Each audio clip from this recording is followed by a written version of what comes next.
Okay, we're going to put a new windshield in the Astro van. You can set it out on your rack first. I'm going to put a 1539 in this, and the original glass is 1162, I don't know, something like that. And the difference is on this glass is marginal. The Astro van, from its conception, the pocket has not been changed since the 80s, all the way up to the 2000s.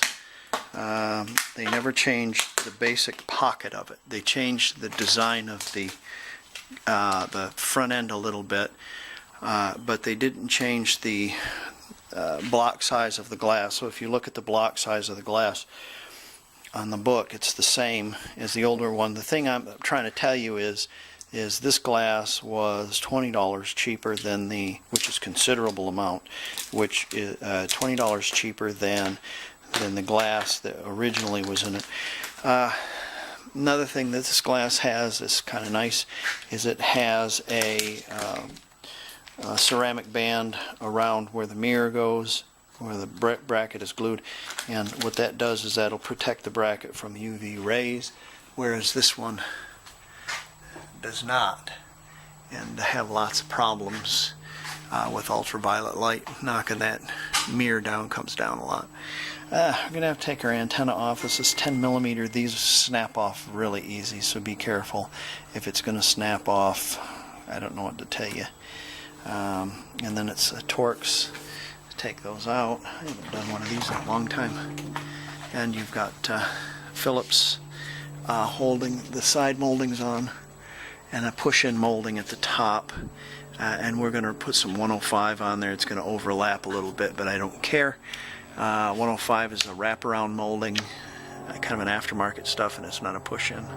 So let's get rolling on this. I need to look at our glass first and make sure it's not damaged before we go and put it in.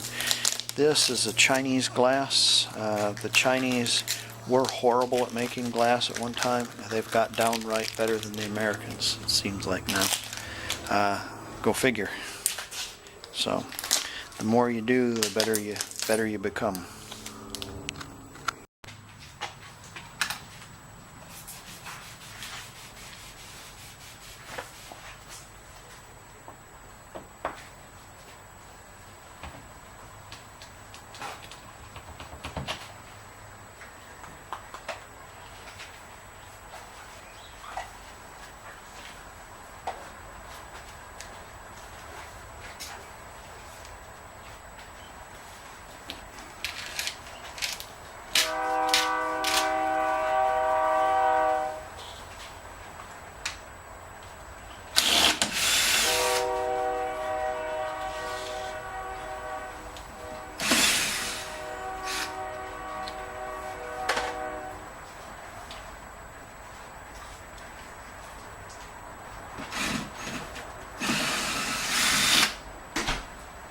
Is that decrepit?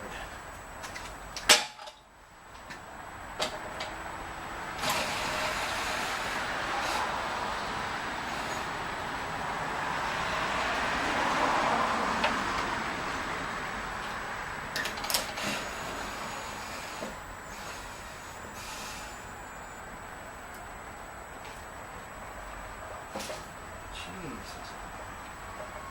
There we go.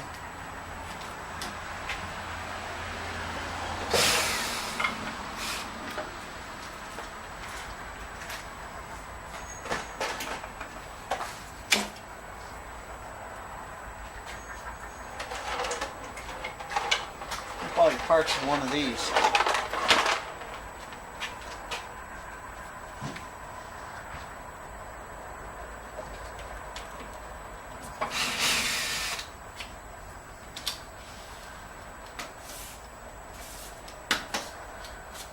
First time that's ever been off there.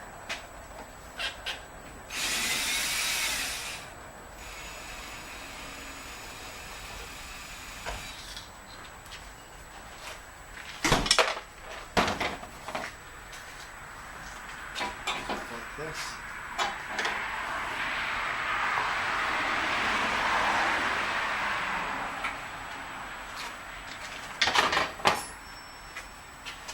wipers come off like this.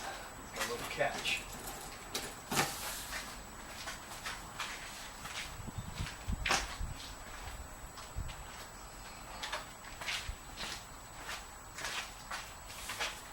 This come off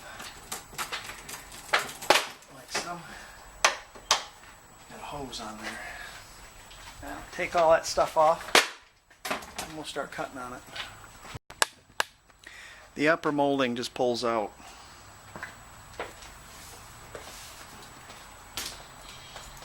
Like that. If you're in the salt belt, when you pull it out, there won't be any metal underneath it. Down to about there.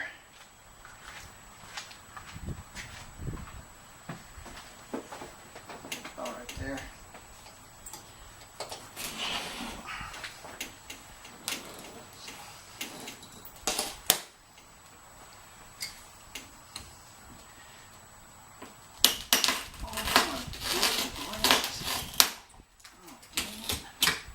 Broke my blade too.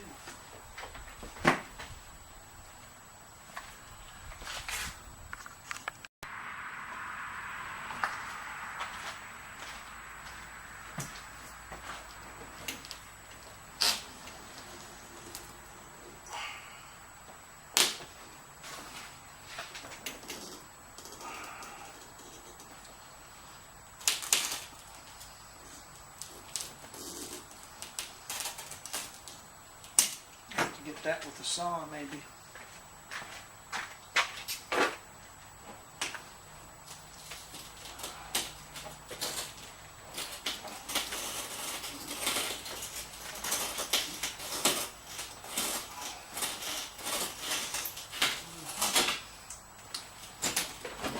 That's for sure. You're dealing with some old urethane there. That's one thing about urethane, it never stops getting hard.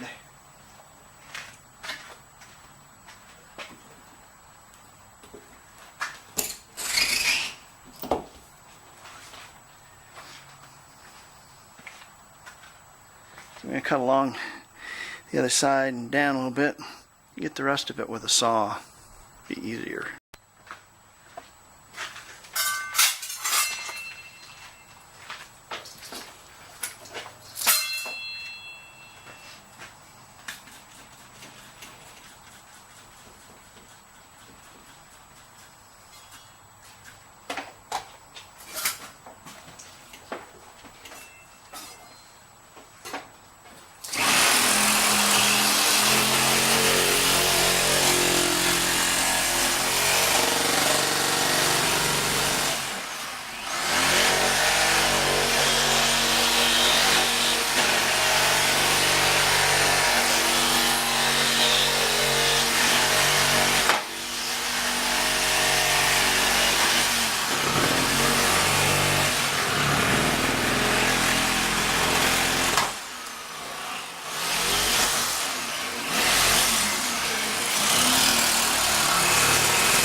We're going to saw down the other side along the bottom. You got to be careful not to crack the dash on that wonderful vehicle, you know.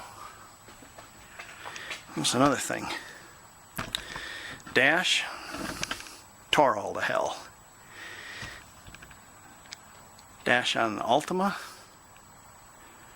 20-year-old car, perfect.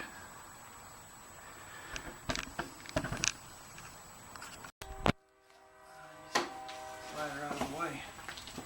On the bottom of this, there's two 2 stops. Glass is going to sit on right there. We'll have to trim this out too.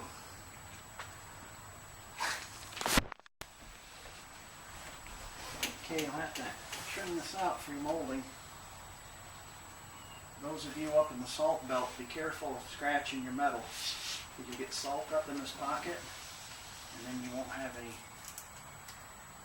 metal there. Retrieve your old razor blade, or your old cutout knife blade that you cut up there. Kind of trim that out. We're not going to take that all out of there, but we're going to take a portion out of there.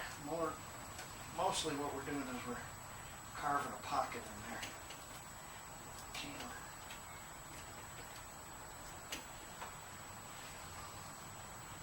Some glasses are made a little bit different than others.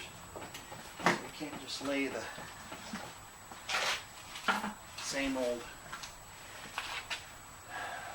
in the same old spot. You have to kind of trim off the flashing a little bit so it'll fit flush, fit well. Anywhere that you made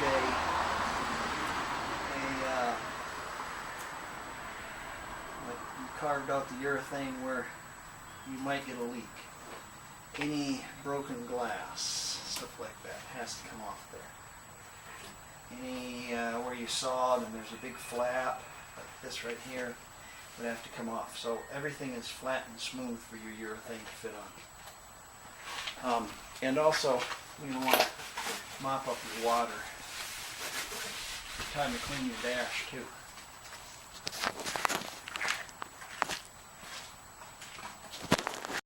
Okay, our molding, I have some roll molding. You put it on there. You kind of roll it back with your thumb and then push it on with the side of your pointy finger like this. If you've done it for a million years, it's pretty easy. If you haven't done it before, you're going to go, God, how did he get that on there? It's got some doodle in it. Right in that edge, right in there. And it lets it stick to the window. That pocket we cut out on the top is where this little groove is going to fit.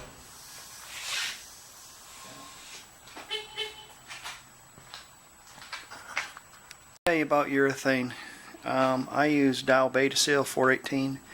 They make a 428, which is high viscosity, and they make super fast.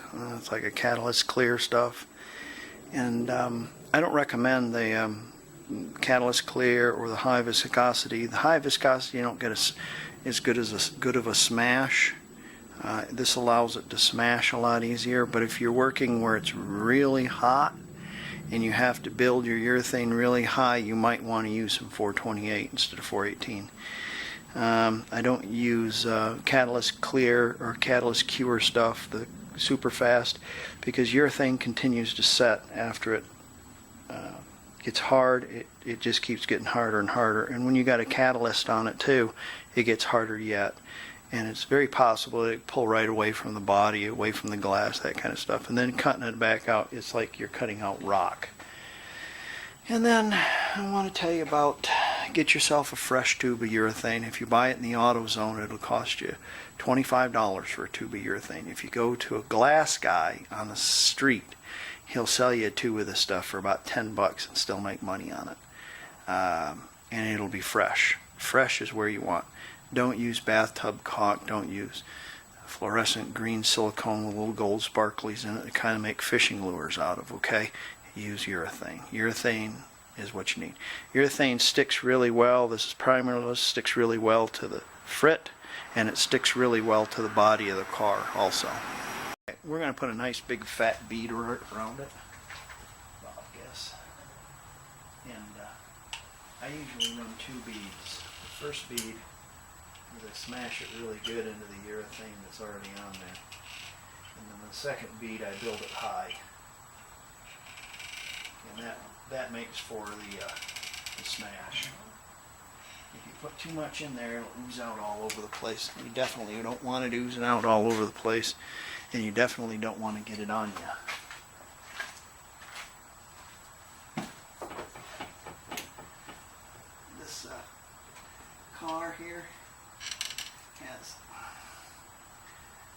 rubber stops right here, here, and here. And if you don't take those out of there, they could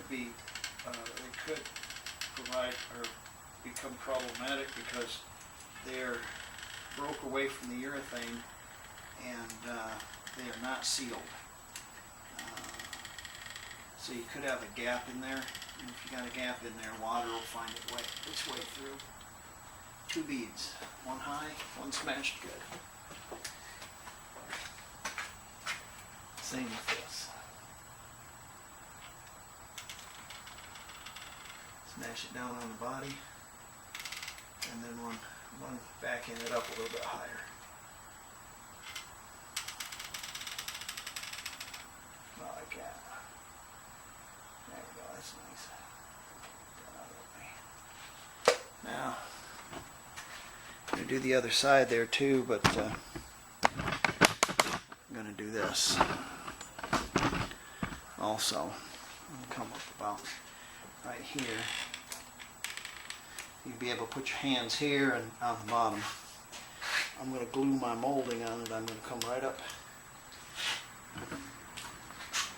up over the edge of that molding. So it's on the edge of the molding and it's on the glass. And I'm going to glue my molding on it. Then come down here and I'm going to run another bead slightly underneath it, just like that. You might say, my God, that's a lot of urethane. Well, I'll tell you what, I use a little bit more than most people do, but I don't have leaks, by God. I tell you, I can't stand them. Having to go back to a job again because something's leaking. Okay, let's do the other side of the car and then we'll set the glass. Okay. Because the other half of my outfit here doesn't want to be on camera, I'm going to have to take and do it this way. Alright, you ready?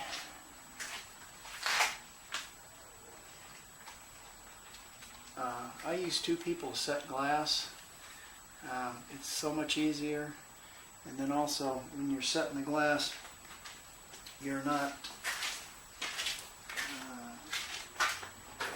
pushing the urethane around. So it's got 2 stops right on the bottom. Push it right there. Come over your way a little bit. Set it down. Good to go.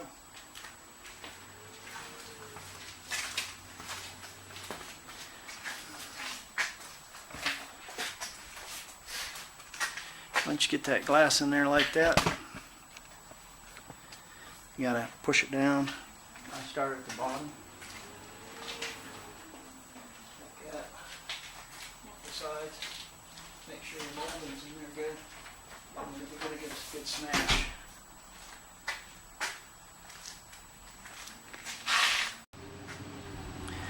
If you run a stick down the side of this, like this, cleans up the edge. But also what happens is you've got your urethane has been stuck to the body. Sorry folks, garbage truck. But it also gets to the side of it too. So you have an edge like this and then it goes up as a seal, which is better. Well, there you go. And that's what she should look like. Get your mirror up there and tighten it up, in your camera or whatever other stuff you had. The molding at the top is hardly even noticeable. That we changed it. It lays much flusher than the other one. And it also covers up the paint line at the top where the vehicle was painted before. This van has become a lot nicer to drive. I took it for a test drive since we did the fuel injection problem. And there's hardly a hiccup at all.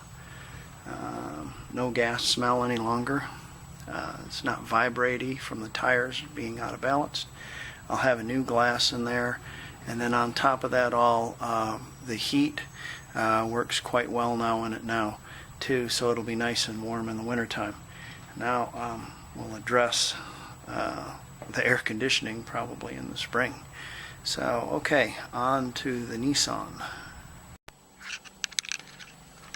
This is a cold start on the van.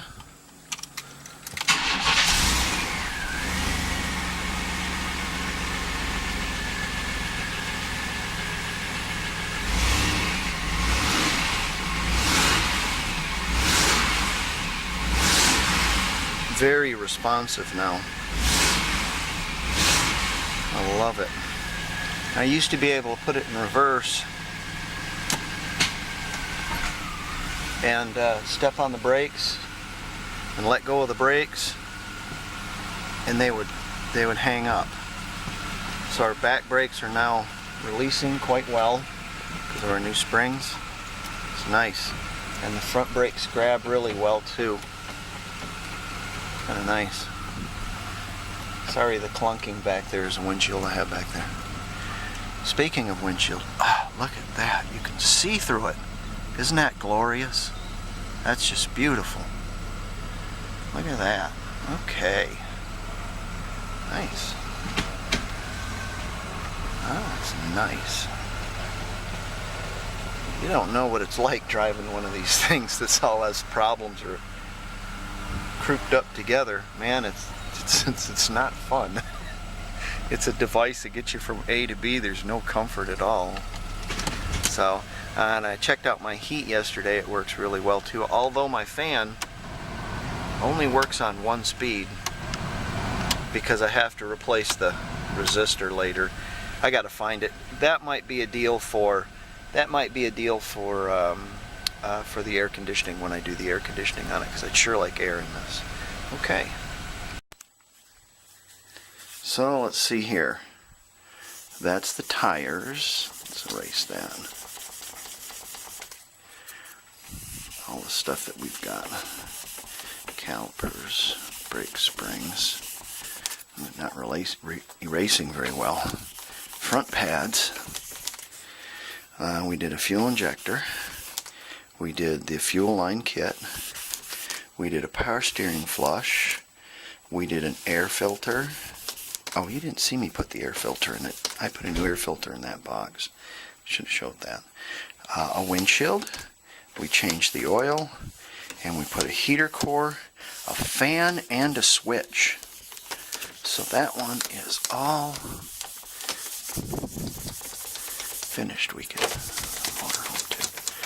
Now, what do we got left to do is both belts on the Ultima, front pads, fluid change, power steering, transmission fluid, and oil change. How I'm going to do it is I'm going to do it in a fashion like a round robin kind of a thing, so I'm not taking off stuff that I don't have to. And what I'll do is I'll start with the back right wheel, and we'll change the fluid in the master cylinder.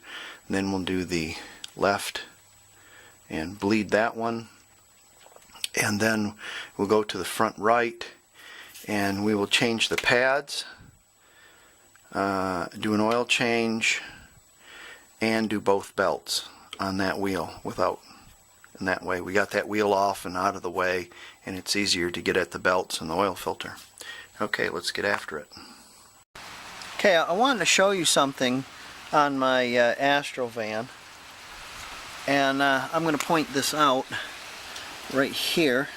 If you look at it, the door hinge pin have been installed in this vehicle, in my opinion, upside down. The head part needs to go up here, and this part needs to go down here. So what you're doing is you're using gravity to help keep it in place. Well, those brilliant engineers at General Motors did decide to do that. So on the other one, what I've done is put it up there, and it keeps falling down, keeps falling down out of there. I think it's because it's loose and it might have a little slop in it, but nevertheless it still works. So I put a washer over the top of this, and I put a spot weld on there, and it kept it from slipping down. So you might want to do that on your hateful little Astro van if you have one of these. And I'll show you right here. There's the washer right there, and I put a little dot of weld on it to hold it in place. There's another problem I have too I want to point out to help you get along with your van a little bit better. Yeah, that door's locked, of course. These little straps that are supposed to hold your door open, the slightest breeze will close your door, of course. The checks, they don't work worth beans. So you have to, what I do is I clip a pair of vice grips on it, and I keep vice grips on either side. But there is a pin originally that goes in here, and it's supposed to, this little clip holds it in place. But does it? Oh, no. Why would it do that? So what I did is I put a nut and a bolt on it, and I put some JB weld on it. And that way it holds it in place so it doesn't fall out of there. What happens when they fall out is these things slide inside, then you have to take the door panel off in order to get them out. And then the wind catches your door and it whacks it into the light, breaks the light, and dents your door as a bonus. So, yeah. See, if this was a Japanese van, you would have to worry about stuff like that. That's, in a nutshell, all the little things like that. It's so bothersome with these American vehicles, and it really frustrates me because you think, this is the land of opportunity, this is the best country, blah, blah, blah, blah, blah, blah. How come we can't produce a decent vehicle? Well, granted, this thing is 25 years old or so, but even the new vehicles are like this too. You know, they're just crummy. They're just crummy. Well, to the problem at hand is what I'm addressing is this.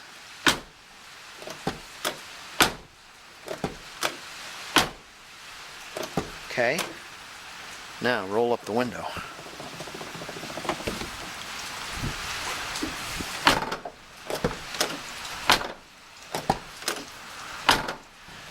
Something's loose inside there. We'll have to figure out what it is. Probably the channel. Okay, it's about the best I can do. First thing you're going to want to do is take these Torx screws out of here.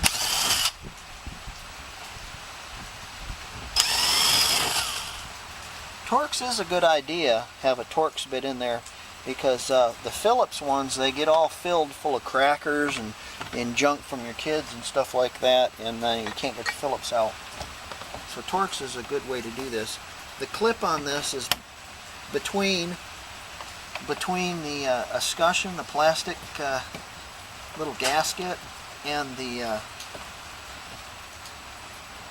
handle, and it could be on there anyway.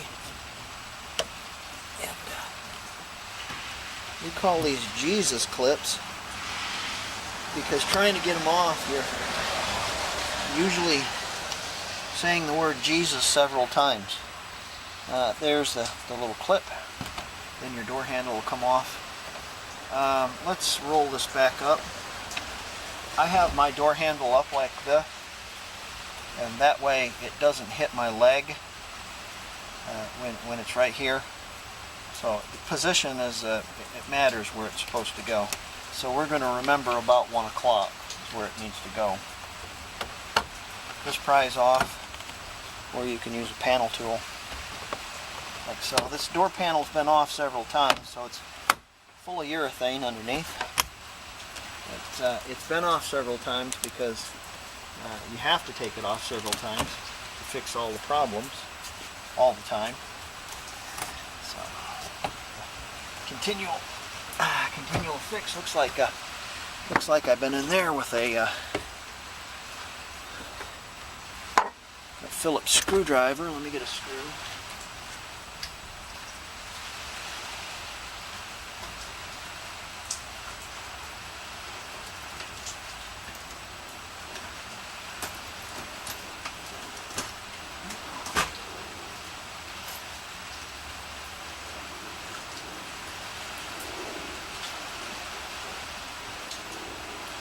Screwdriver bit. Take that out of there. Normally they don't have screws in there unless down by me. That's nice. Oh, there's two of them. Peachy.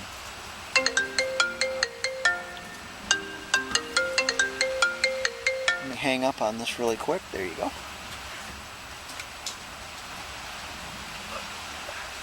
Give it a quick hang up because you know they're trying to sell you some aluminum siding.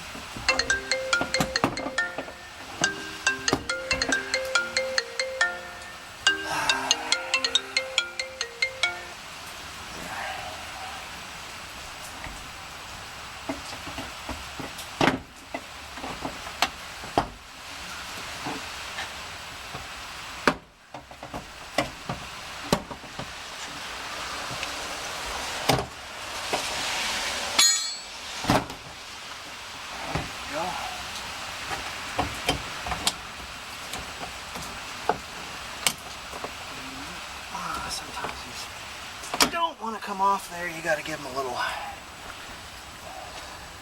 Treat them just as hateful as they are.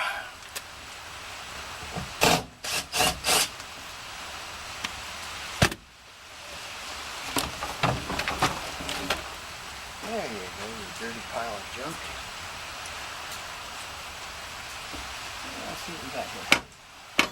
There she is. There she is. That's what I thought it was. So this would never happen in a Japanese car. What has happened is this has come unwelded from its mount. This would never happen in a Japanese car. Ever. It wouldn't happen. Never. But it will in one of these. Alright, we'll have to weld this back together. My choice of weld for this hateful little machine. And what I'm going to do is I'm just going to glue that all back together, get a good mechanical fix, and it bounces around.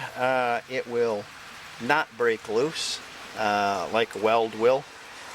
This will have a lot of flex and a lot of give to it, and it'll last for a long time. Just like it did here with this hateful little clip that come broken. Yeah. So it's like this door here, if it opens and closes 30 times, you're lucky if something doesn't break on it. While we're in here, we'll grease everything up too, regulator and such. If you see, I've got that wrapped around there, the urethane. If I can get it, I got it wrapped around the back of it, and I've got it coming through. Also, I've taken this rubber piece out, and it's kind of spooged out, and when I pushed it in, it kind of formed a rivet. So I have a rubber rivet in there. And then what I'm going to do is I'm going to roll the window down, hold it in place where it needs to go, and let it set over the weekend. Well, I put my door panel on and stuff though, of course. There's some points you should grease in your door. One thing is this gear on the deal. Make sure your window's rolled up or you'll have grease all over your window. And then also you can catch this shaft right here, and you can rock that a little bit and get some on that bushing a little bit. See that bushing, how it moves? Let's see if I can get it in there. If you can see it, how it moves. If you get a little bit in there, it'll make your window roll up a whole lot easier. And then things like you can put a drop on your lock switch, on your lock there. Probably there's some sort of, maybe not. Go back in here and you can shoot your latch, your locks, all that. Shoot this lock back down here. Yeah, there it is right there. Can't see it very well. You roll your window down. right on the scissor. Yeah, in there too. Maybe just a drop there. Maybe a little bit here. Just a little bit, not a lot. Now, there's also one part nobody ever greases, and that's the third arm. And the third arm is right here. It's on the inside, the third arm of the regulator. So you want to get that right there. Yeah, there you go. Now roll that up and down. Yeah, there she goes. She'll work a lot easier. I'd say let me put my door panel back on, but it's more appropriate to say let me glue my door panel back on.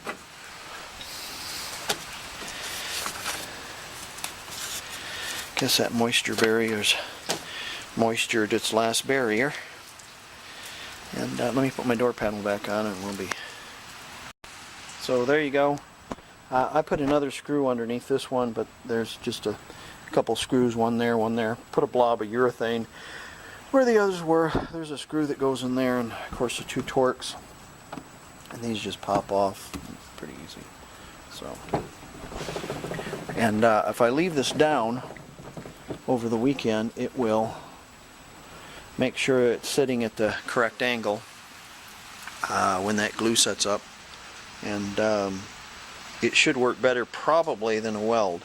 And if I weld it, it'll probably make the metal weaker, and still when you shut the door it'll end up breaking again. That's why I glued it.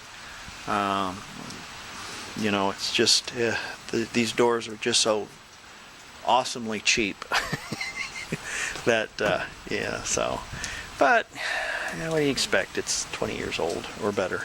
So okay, I'm gonna put my tools up and we'll work on the Ultima next, maybe tomorrow.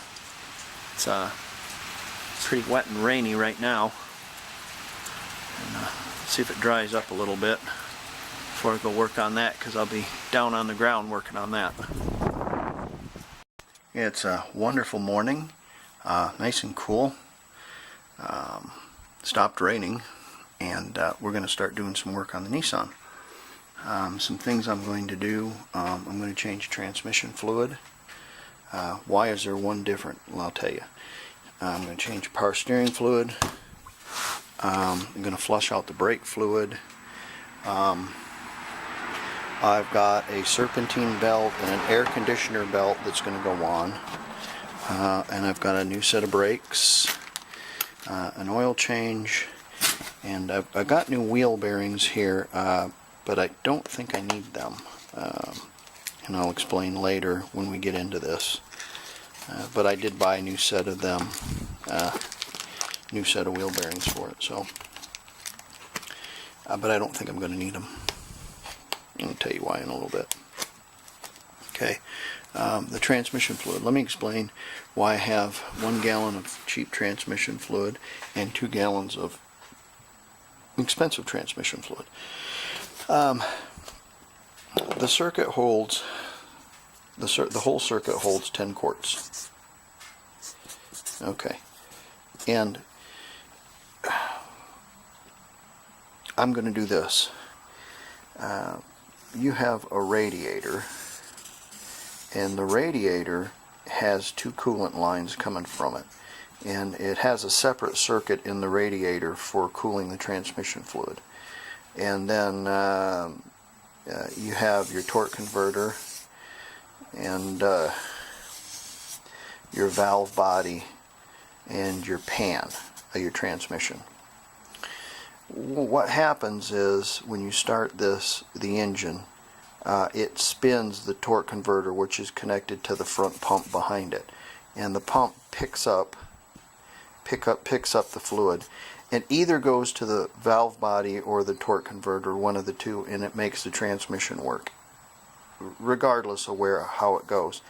When it gets hot from doing the work, it goes into the transmission or into the cooler, the radiator, and then back out of the radiator and into the pan. Okay, that being said, I'm going to disconnect one of these lines, and in a separate container. I'm going to pump out about 3 quarts of fluid, because that's about what the 3 or 4 quarts, that's what the pan holds. Then I'm going to fill up 4 quarts of fluid with this. That's the cheap stuff. And I'm going to continue doing this because this is the cheap stuff. I want it run through first to help flush out, and then I will use the max life, the expensive stuff in there. So essentially I am pumping out 10 quarts of fluid and I'm putting in 10 quarts of fluid. That makes sense. And I'm not changing the filter, I'm just changing the fluid. So let's get started. What I'm going to do is suck out the brake fluid. If you noticed, the brake fluid, you can see it in the clear deal right there, and you see the max level. The max level is when you get done with your brakes and you've got new brakes on the car, that's where the level should be. And as the brakes wear, it goes down, because the piston has to go out farther and farther and farther to make up for the worn brake pads or brake shoes. And so it uses more fluid. So when your fluid gets down like this, there's a good chance that you need brakes. I haven't even looked at them, but they've been on for a while, and I think it's about time I did this. So first thing I'm going to do is I'm going to suck out this brake fluid, if I can. Doesn't look like I can, so I'm just going to have to add more and bleed it out, because you can't get past the little float there. I don't think. No, you can't. I'll have to add more and then just bleed it out. So some of the brake fluid will be contaminated with the other brake fluid, but you know, over the course of time, if you do this, you know, several times, you're changing out the brake fluid. It's just like the power steering fluid as well. I'm going to suck out all the power steering fluid out of here and then add more. Now, of course, I'm not getting it out of the pump and the lines and the cooler and stuff, but I am doing justice to it by introducing new power steering fluid in it. And you know, it's $4 a quart, so it's, you know, it's worthwhile thing to do. So we're going to suck that out.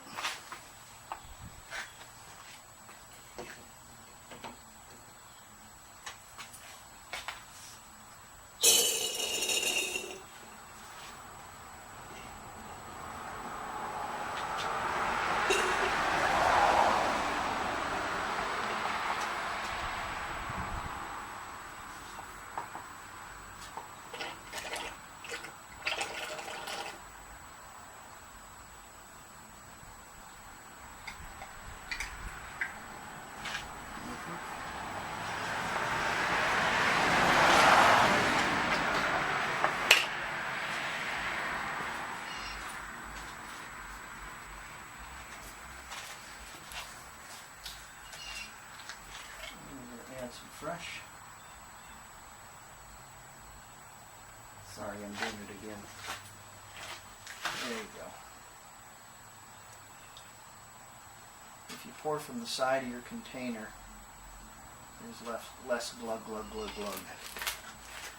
Less spillage, like I just did there. Top off our brake fluid.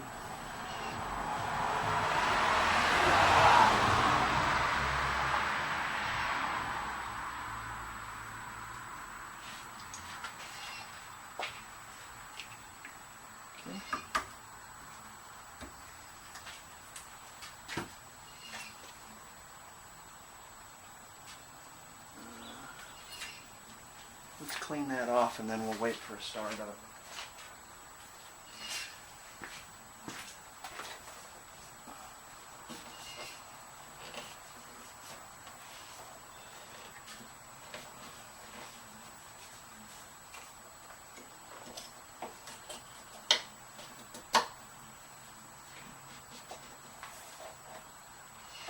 Onto our back brakes. I hate bleeding brakes, but it's a necessary evil. because if you don't, your master cylinder and your wheel cylinders and your noise alert.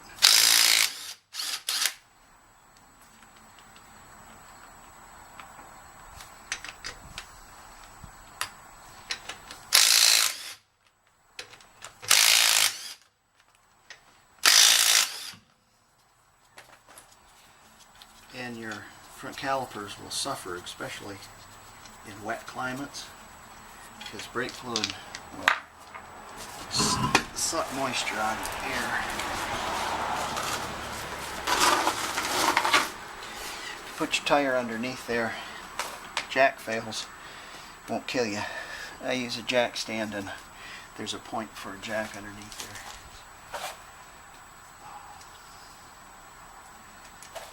There's a little rubber cap that goes on the back of your bleeder screw.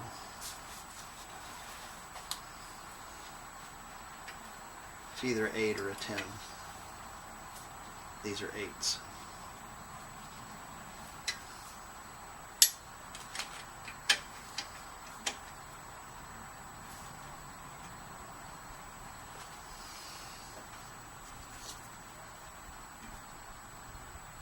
Put that on the back there. Balance your bottle, crack it open. Now you can pump joyously inside the car 5 or 6 times. Okay, since we pumped it, all the bubbles came out, the air, and then it tries to suck the fluid back up, but it doesn't quite make it because it's easier to take it out of the master cylinder. So it just continues to. So once you did that 8 or 10 times, you can tighten your bleeder screw up. Pull your cap off. Get a wrench. And believe it or not, it's relatively mess free, which is nice. I'm going to put my cap back on the back here. I know my back brakes are good. I looked at them the other day, so I'm not worried about those. I'm going to take some anti-seize, paint on my lugs, paint where the wheel marks, where the wheel hits right there. And when I put my wheels back on, my tires, my wheel assembly there, the lug nuts won't be rusted on. Okay, you want to do the same thing on this wheel, and I've already bled this one. Something you might want to see, when I took the hubcap off this wheel, I just had to rotate and balance, and when I took the hubcap off this wheel, I found this, and this is a weight, and it goes on the outside of the wheel because it was where the hubcap was, but it was rattling and making noise. So I need to take it back to the place and say, hey, this came off. Okay, right front now. So there was this whoop, whoop, whoop, whoop, whoop, whoop noise coming from my front end, and I thought it was wheel bearings. That's why I bought them, but it was not. What it was is I had changed the spindles or the knuckle.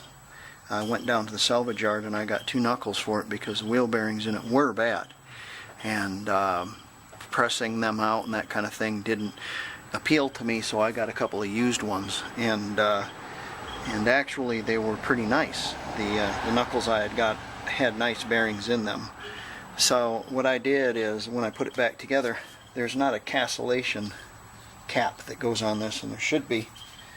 There's just a key, and these had come loose, so I tightened them up, and it'll probably cure the whoop whoop whoop, because what it's doing is it's the drive shaft going through there, and it's sloppy. That's why it's making that noise. So that'll probably fix it. Let's take off this wheel. First thing we're going to do is bleed the brake. Okay, so why are we going to bleed the brake first? Well, if you bleed the brake first, you're introducing new fluid into the line. And what you're going to have to do is you're going to have to squeeze this piston in order to get new pads on it. Well, since there's already new fluid in the line and in the caliper because you've bled it, if you push that piston out, it's going to backfill your master cylinder, and it's not going to backfill it with old brake fluid. It's going to backfill it with new. So let's bleed our brake. The carrier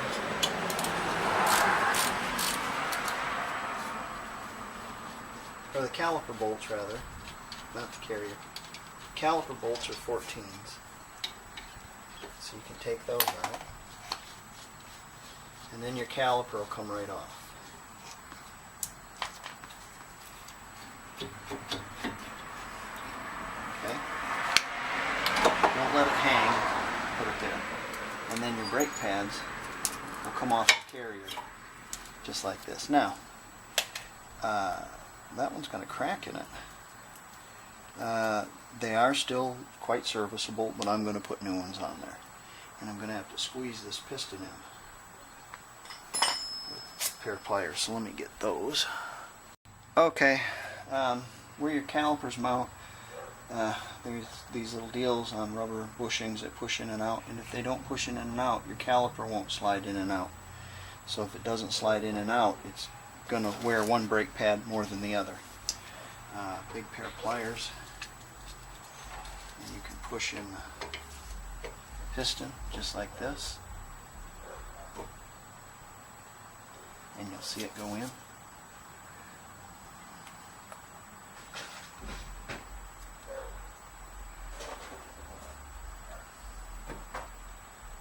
Okay, now that that's in, here's an old pad and a new pad so you can see how much they've worn. And we're going to clip these on the inside, just like this. Clip this one with a little cricket on the outside, just like that. Comes with new brake hardware, but don't need it if you don't want it unless your brake hardware is goofed up. Oh my God, you're not going to turn that rotor. No, I'm not, because my brake pads did not pulsate. When you turn this rotor, you take more material off of it.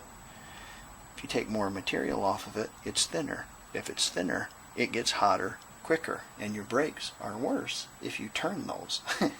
Now, if they're severe, by all means, buy new ones. You can only turn these once, I think. So if your brake pedal isn't pulsating when you hit the brakes, you can probably just put new pads on. Okay, now you can slide your caliper on, line up, put your bolts in, tighten it down. These have got slots in them, so they go in there the right way. You can't have them turned.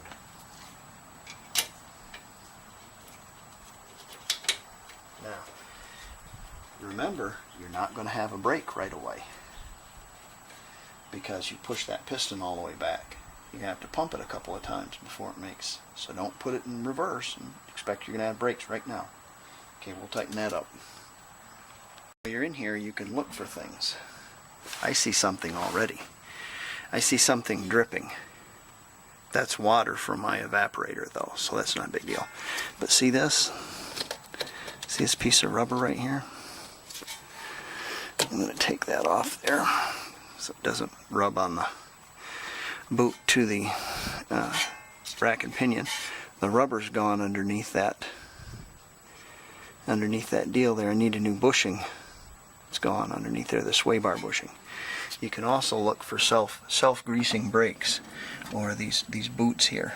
The CV boots will rupture. I call them self-greasing brakes because it sprays all over the brake. There's an inner and an outer. Make sure they're not ruptured. Some other things that we're going to do here while we're underneath is we're going to change the oil. So the oil filter is right up underneath there, and the drain plug's right there. So we'll do that while we're sitting here. See, we just go right around robin on it. I'm going to take this cover off too. There's a bolt under here.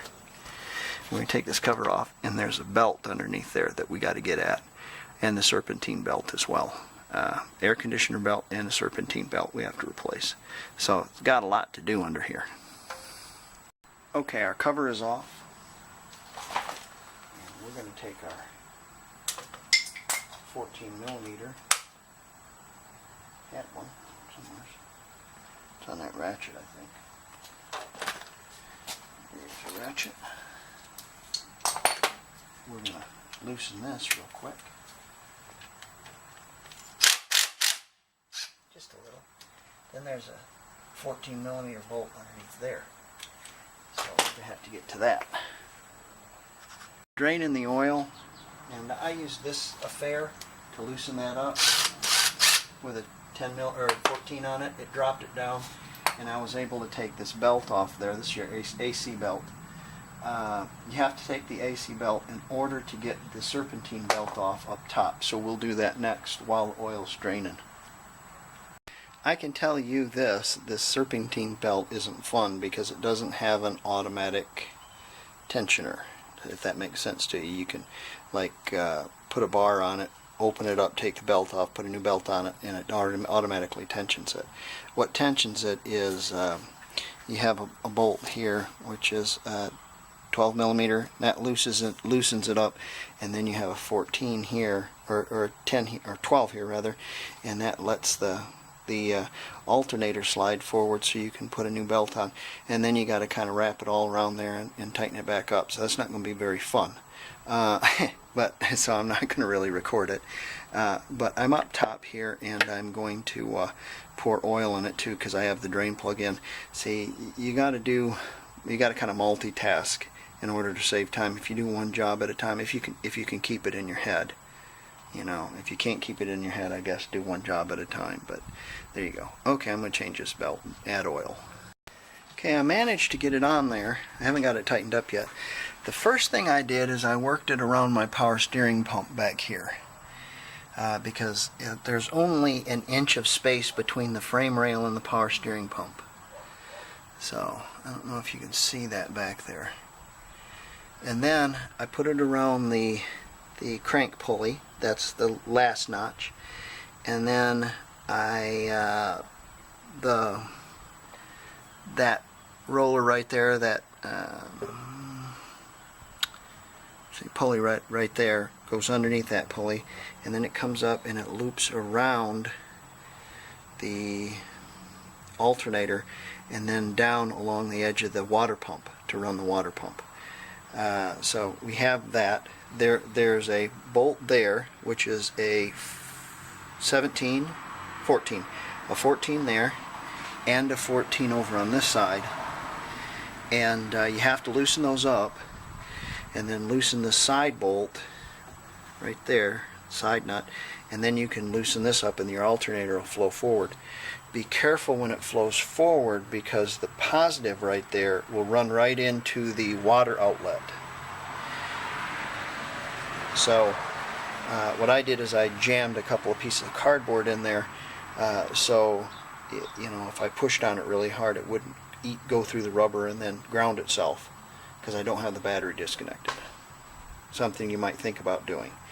So I'm going to tighten that up, and then tighten the bolt on the side, and then we should be good. A couple of noteworthy things. I am not filling the washer solvent up with washer solvent because I don't have any that's winter stuff, and I want it to run out so that when I put washer solvent in it, it's the freezing stuff. I've got oil in it, and we can, while we're up here, we can have a look for leaks and stuff. It looks like I have a leak right there on that power steering hose, so I might want to put a little bit more of a bite on that. It looks like that's leaking, and you can just generally look around stuff and look for your hoses and stuff. It's good to get underneath your car and look. A lot of people don't, and a lot of people have problems. Now I'm going to pull this oil filter off.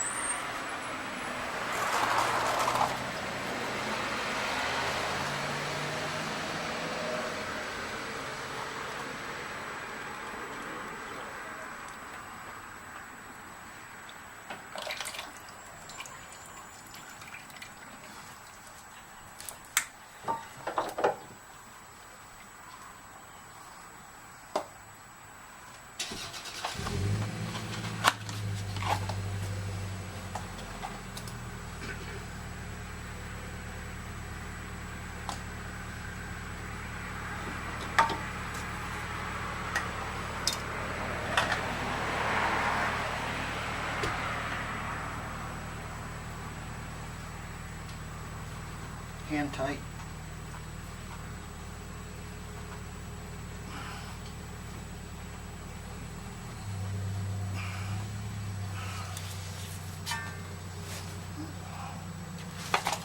Still running? Yeah, we're still good. I got a battery warning light on this, so it might go dead.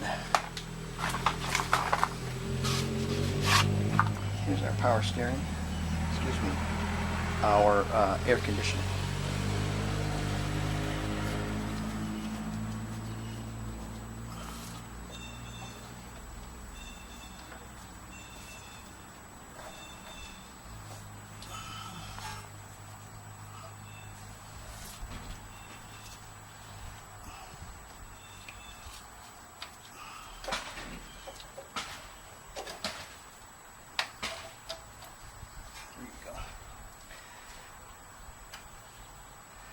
Now what you have to do is zip that down.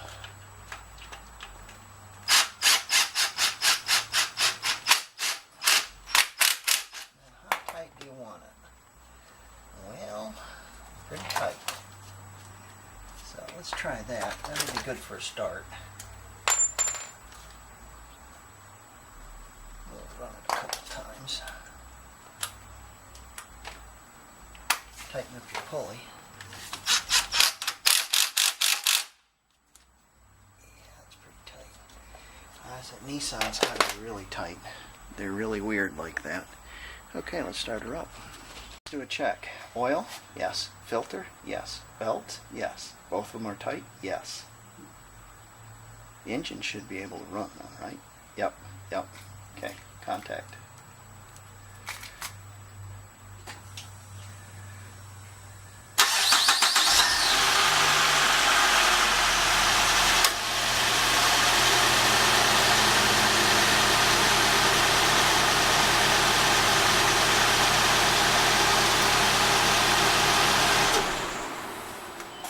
Okay, no leaks? Yes. Check the belt tensions? Yes, we will do that. And we will check how much oil we have on the dipstick, because I just poured some in it. This is broken, and so what I've done is I drilled some holes in it. I'm going to clean this schmutz off of it. I'm going to Frankenstein it together with these, and then I'm going to pump urethane in it.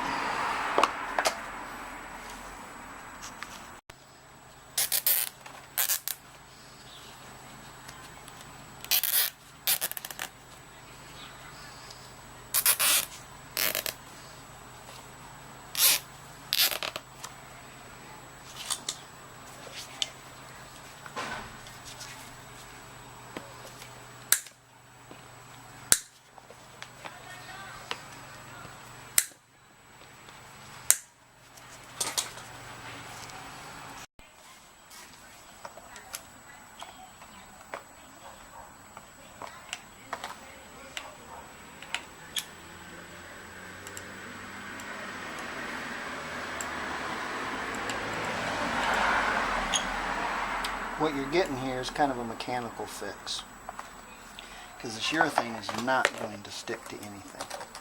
So if you get it pushed up underneath these zip ties and through the slots and through the holes, you can connect it on the other side, and boy will it be strong when that dries. And it'll hold it together. It'll look like hell, but it'll work. You won't see it anyways. Well, if they don't find you handsome, they should at least find you handy. What do you think about that? I checked the other side, and yeah, it doesn't rub. It's got about an inch clearance. So, should be good. Once that dries, it should be wonderful. Okay, we're going to put this tire on. And before we put it on, we're going to put a little anti-seize, if I can find it. Well, we're going to put some anti-seize on this, on these studs, and where it contacts, where the wheel contacts. Hope I got my whoop fixed too. That'd be great. Alright, on to the next side. I'm sorry about the goings on next door. The next door neighbors are airing their dirty laundry in front of everybody. I look back at this one. We're on the left front, and I see the sway bar bushing is also gone on this one. I don't know if you guys can see that. So I'll have to get in there, and it tore a big hunk off of it, so when the rack goes back and forth, it doesn't end up splitting this boot too. When you're under here, you can look at your self-greasing brakes, which are your boots right here. I love saying that. And your inner boot, and see if everything's okay there. You can look at your brake lines, your flex lines. You can see if your struts are leaking, boots are broken, and your tie rod ends, all that stuff, while you get up underneath here. But what we're going to do here is we're going to replace these brake pads, 14mm bolts. I'm going to bleed it first, and then put new pads on it. Okay, I've bled them. Taking off those bolts. Caliper comes off like this. That is. Swing it up out of the way. You can come on down to Dan's house of calipers and get a squeeze on us. Let's see. No, I didn't say that right. Come on down to Dan's house of calipers and get the squeeze on us. Is that better?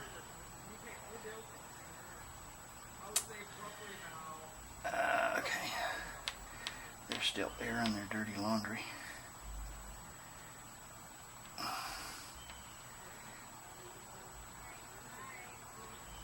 Yeah. Pretty full. Backed up the master cylinder quite a bit.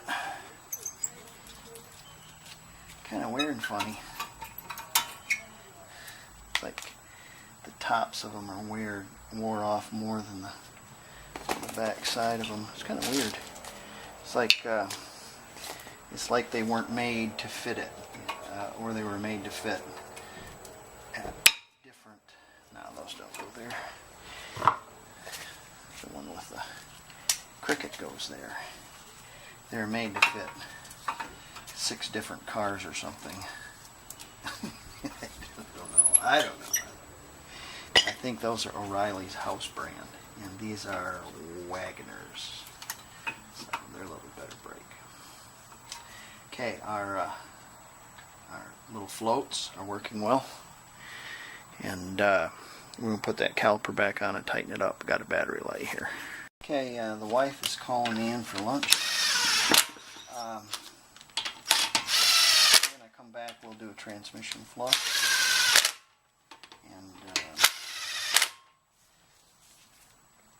I should be done with this. Okay. See that one down there? It's right there. I'm going to take that clamp off, and I'm going to pull that hose off, because the hose comes all the way over here. So we can get underneath that plastic cover here and come out here. And I can put another hose on this one, and then have them both coming out, because we're going to have them both in the bucket, because I don't know which one pumps. So let's do that. Okay, I put about 3 quarts in.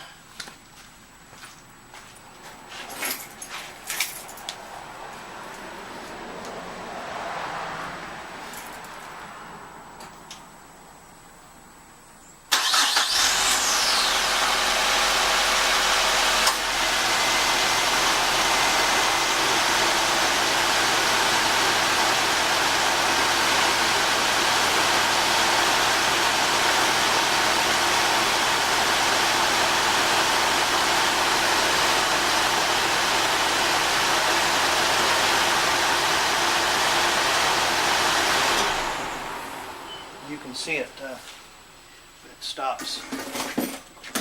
You don't want to run your pump dry. So I'm going to put about 3 more quarts of fluid in. Okay, I poured me about 3 or 4 quarts in there.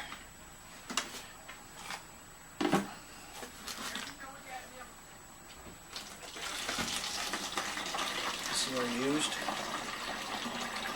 As you keep doing this, the fluid will get cleaner and cleaner and cleaner.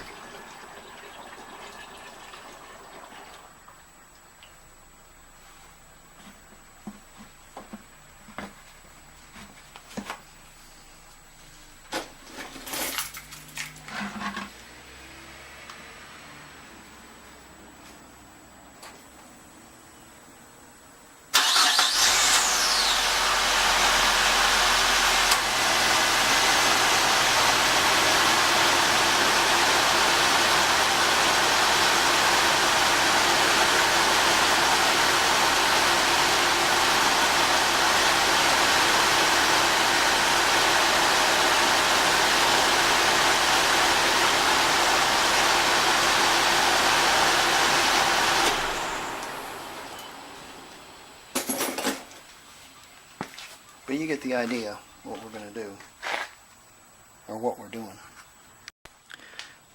See how pretty and pink that last 2 quarts are? So you know you're good. So we got, right here we got 8 quarts and 2 in there, so that's 10. So we went 10 quarts through it. And the system holds 10 quarts. Now we're going to hook all our hoses back up and refill our system. Start the car and then let it run, shift it back and forth, and check it again. Well, we had it run for a while, and run it back and forth a couple times, and turn the steering, circulate the power steering, because we're going to suck that out again. We're going to do that twice.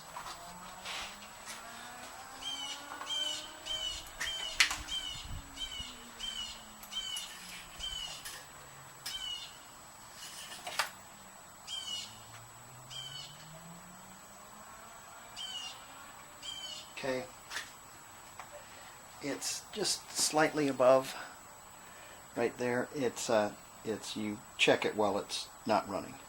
So we're right there.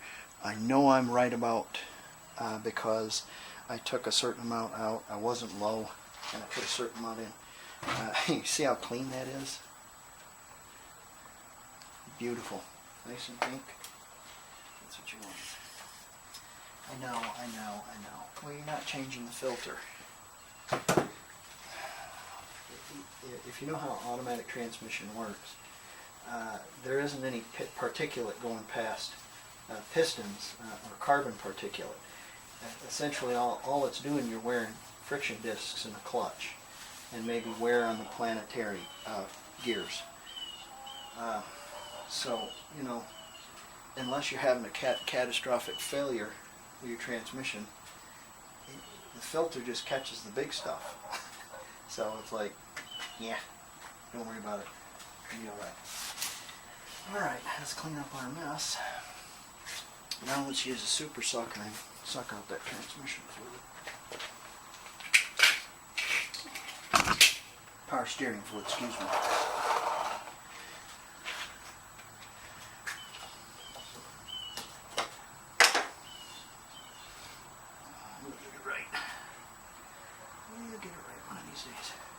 Clear our power steering fluid is kind of a brown color, so we'll do this. I might be able to do that a couple of times.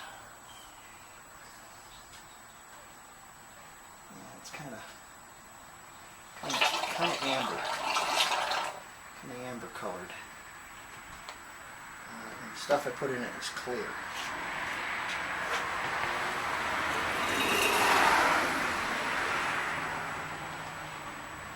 So, if you ever opened up one of these and smelled that power steering fluid, and how it smells burnt, old, and it loses its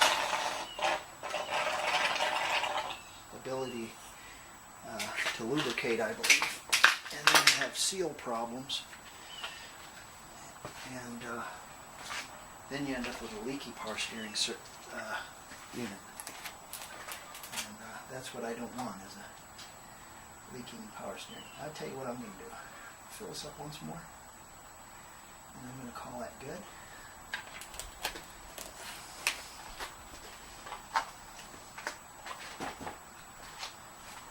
Put the cap on it.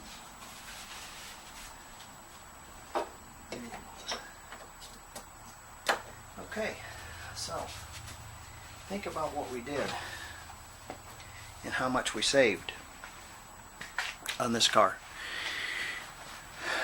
We put spark plugs, distributor cap, and rotor. Changed the oil. Changed power steering fluid. Flushed out the transmission fluid. Flushed out the brake fluid. Bled the brakes. Put front brakes on it. And fixed the little plastic deal. Put a power steering, or not a power steering, but a air conditioning belt and a serpentine belt on it. Then we got the tires rotated and balanced. So we should be ready for winter. Having this done, got to be $1,000 worth of work. Got to be $1,000 plus parts. I would bet every bit of $1,000, maybe $1,200 to have that done. It's crazy what they want at a dealership to work on your car. So, that being said, I do this because I have to, because I'm not wealthy. So I can't take my car in. I have to have this car last for a long time. It was kind of what my father showed me too, because he wasn't wealthy. So he had to fix his stuff too. So I watched him, and there you go. The van. Brake springs. Flushed out the brake fluid. Front calipers. Brake pads. Plenum gasket. Fuel injector. Fuel line kit. Air filter. Windshield. Fan blower motor. Fan switch. Heater core. I guarantee you that's $2,500 if you took it somewhere to have it done. That would be $2,500.